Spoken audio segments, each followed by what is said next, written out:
I said, I'm not interested in the camera. I said, I'm interested in what's under the furry doodah. And he went, you're wise. He said, because anyone who starts off and they don't take this into consideration, because my hearing is so tricky, sound to me has got to be perfect. It's got to be perfect. I've got... Why? Why? Where's your perfectionism come from? Having a hearing deficit, Jimbo. You've got a hearing deficit? I've got 40% hearing deficit, but it's not a deficit. What it is I've got hyperacusis, which means, particularly on my left ear, I got injured a long time ago, in 1985. So I was a police officer on duty, and very silly guy made a decision to let off an alarm, a rape attack alarm, right there. Changed my life. Lost my job. But what it did is it's left me from the age of 25 to now, all the little hairs that filter everything nicely in the ranges of deep, middle, or deep, middle and high. I don't get that now. So they're all flat. So all the noise comes in all at once. So I have to try my best to filter out noise. And it's really difficult. So if I'm in a crowded room full of people, all I see is a load of flapping gums. I can't hear anything. One-to-one, I'm fine. So you talk more? Do you know what I do? I laugh and I nod, because people just think that you're engaging. A lot of the time I can't hear. It's very isolating. I think many times people who have got hearing difficulties become verbal. Yeah, probably. Crazy, but true. Because like he'll start talking about things that he's thinking about, but not so much what he just heard. No. Kind of thing. But also, How many people out there have problems with their hearing, do you think? A large section of the community. I don't know how many have hyperacusis, but when I had my hearing checked recently, the guy said, you're a good lip reader. And I said, how do you know that? And he said, because you and I have been talking and you've been in a soundproof booth and I've been at the outside. I went, oh. So during the pandemic, when everyone had to wear a mask, I was deaf, totally deaf. And it was really upsetting. I couldn't read the lips, so you don't realise how much you read someone's...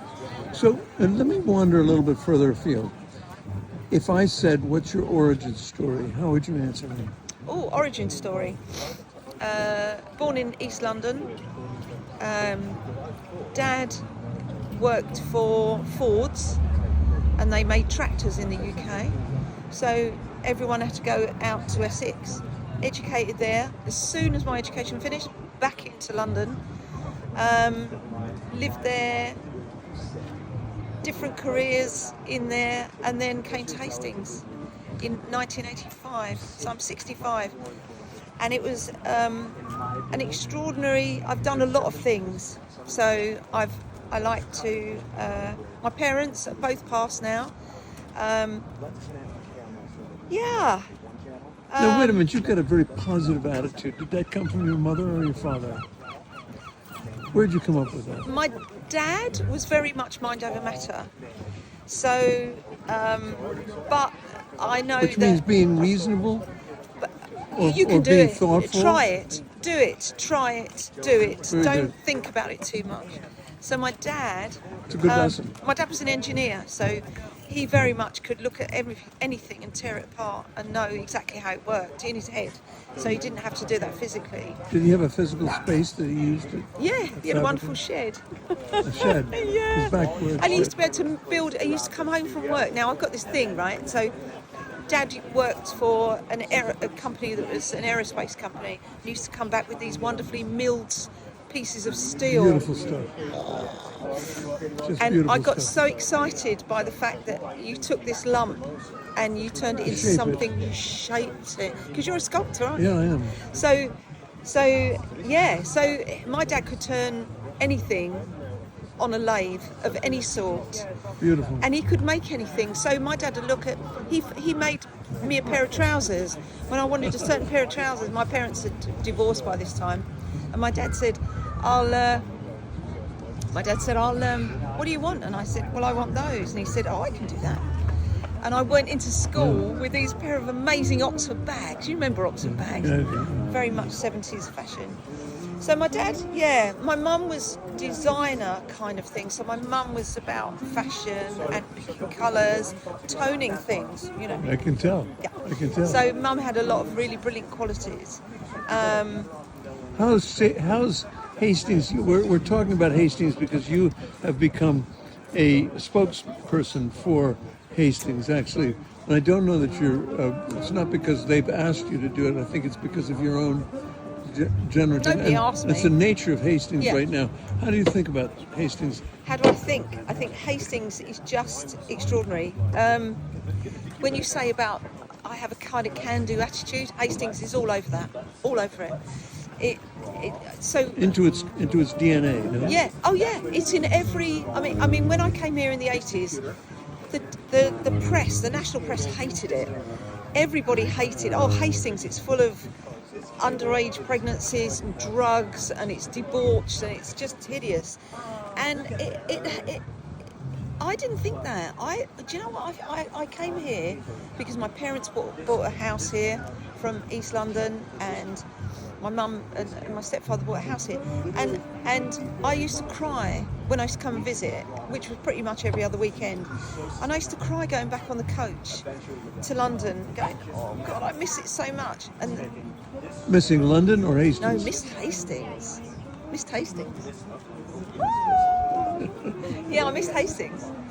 Well, this is something we're discovering it. I mean, you know, John's been here for 2 years, and I'm over here for the third time, and I'm taking the message back about the idiosyncrasies Yeah.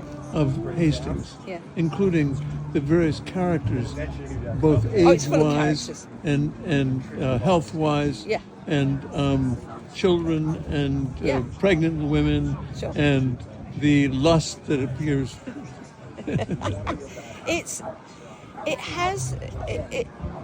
When you come, you can't help but be infected by it. And I think by me going back and realising, you know what, where I really want to be is here. And I never thought I'd leave London. I was a Londoner in every sense. And especially East London, it's big. But it feels like I'm home, you know? So when people come here and they come and visit, they come and visit friends, right? A little more like this. Over I here? want the light. A little bit. Oh yeah, because we're losing light, aren't we? I just want So when people come and they say, oh, they're visiting, and I always look at them and go, you won't be visiting for much longer. You'll be house You'll hunting. come down here. You'll be house hunting. Of course you will. Yeah. You'll rent somewhere. You'll make a decision. You know, you'll. This seems to be a kind of an ex-London crowd. Oh yeah. We call it the DFL factor. DFL, down from London. Yeah. So I might have to put these back on now for a bit. Yeah, no, do put them on. That's fine. So the DFLs, and I love the DFLs because generally speaking, they're just like I was 40 odd years ago, you know, excited to be here, and they bring an energy which, you know, they're done now from Well, being what is up it? the smoke. What is it? Do you think, if you tried to discuss the psychology of it? Why is everybody greeting everybody in Hastings? I haven't met anybody that didn't smile when I looked at them, Absolutely. and many of them have stopped to talk. Yeah, In no, fact, no. sit down with you and engage you. They're not too busy, and I found that when I first got here, and people would say hello, and I'd go, oh, me? Me? Oh, okay, all right then, okay. To me? And then we chat, you know, and I made friends really, really quickly, and I've never really... You've been here for years now. 43 You're talking years. as if you just came here. I know, 43 years I've been here. Brought up 3 boys here, 2 How long still have live you been here. doing the reportage, your journalism? How what, your, sorry? Journalism, your talk show. So we have a podcast. I've never done anything like this before in my life. It was conceived over a cup of tea with a girlfriend, and it was, you know what this town needs? It needs this. Somebody's talking about it. Somebody's talking about it. What, sorry? Somebody talking about it. Oh, yes, exactly. Sorry. I can hear the jazz No, I warming up. understand. That's fine. Yeah. And it's somebody actually, as opposed to sort of a list, let's talk, because I tell you why. Talk about people. Yeah, because the idea was that I will walk up and down the prom with Rack and my husband, and we will bump into someone and they'll say, oh, what have you been up to? And you go, oh, did you not see so No, and they so? go on for 20 minutes. Yeah, and yeah, I'm like a fridge. You open the fridge door, a light comes on. I'll just perform for 20 minutes. But the point of that was, people would say, "Oh, I didn't know," and you say, "How is it you didn't know? It was everywhere." And they go, "I didn't know." So what I'm noticing with the podcast, we're 5 months old, and in that 5 months, I bump into people that say to me, "I went to this because you said." I went to this. I've eaten there. This works. I bought this. It works. I've been here. This is the great humanizing I effect. love that because you humanise that it. the podcasts Yeah, are because doing. I love it and I'm very effervescent. And if I love something, if I don't like it, I won't say anything. I just don't give it airtime. Can you do me a favor at this point? I've got 10 minutes. I've just Sure. I've interviewed you for 10 minutes. Oh. I want you to identify yourself. Oh, okay. I'm Patsy Solanki. Hello. And my podcast with Kath and Rakesh, my husband, our podcast is Our Town Has Plenty. So you can find us on Google through RSS. You can find us by going into YouTube, just bunging in. Our Town Has Plenty. We're on Spotify. We're on Apple. We're on everything now. So it's great. Tell me the name. Our Town Has Plenty. And I want to just report that You can't miss it because it's orange like my hair. That's right. And I'm sitting here, just below Hastings House on Warrior Square. Warrior Square Yeah. in Hastings, which has a direct train to London. It does. So Happily. Leonard's Warrior Square will take you straight into It's about Charing Cross. about an hour. It will, or you'll go in via Victoria. Yes, we got train links. We got the A21 will take you all the way into London. We've got the music event, which is happening over here, oh yes, hidden over here yes. against the beautiful Pebble Beach, and then. So this is Goat Ledge. And what the you're birds. seeing, what you're seeing with Jim now, he's panning out over the pink parasols, is Goat Ledge. Now Goat Ledge is a fantastic vision that was It's a started by strange Will. vision. Yes, it started as somebody built a little fish and chip shop, and then it closed down. And then Will came in and went, you know what? I'm going to stop selling ice cream out of my bicycle with a cool box. I'm going to pitch up. And he made it happen. And he built on it and built on it and built on it. And that is Hastings.